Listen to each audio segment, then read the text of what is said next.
Good morning. Welcome to the WEX Wakeup for Friday, September 29th. I'm Christy Matino.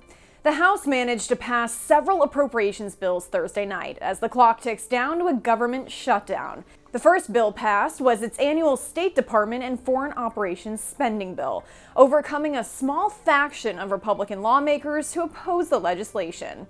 The House also passed its version of the annual Pentagon funding bill after spending 2 weeks jumping through hoops to try and come to an agreement on the Department of Defense appropriations bill. And the House also voted to provide $300 million in aid to Ukraine, passing the measure as a standalone bill after it was stripped from the annual defense spending legislation. Lawmakers voted 311 to 117, with more than 100 Republicans joining all Democrats in approving this bill.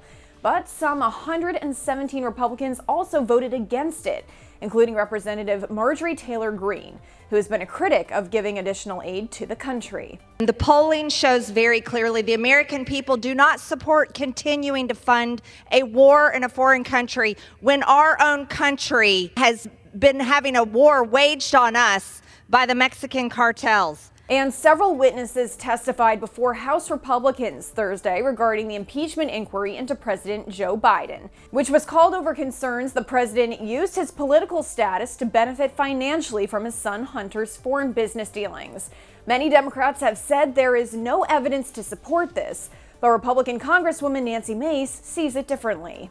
We need to be focused on the facts and not fiction and not performative political art like AOC and everybody else on the squad today. We need to show the American people all of the evidence that we have going forward, and they can decide for themselves whether Joe Biden should be president or not. Mace's comments come after Democrats, such as House Oversight Ranking Member Jamie Raskin, said the hearing was a Republican meltdown. We were going to present evidence. What evidence? There's no evidence witnesses. There are no fact just witnesses. Sit back and let the American people see the hearing. But according to a recent ABC poll, a majority of voters said the impeachment inquiry is being used to hold the president accountable rather than an unfair political attack. And fast food workers in California will now be making a little extra dough. That's all thanks to new legislation that was approved Thursday.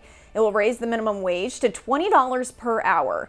Now, this is an increase from the current rate of $15.50 per hour. That's one of the highest minimum wages in the entire country.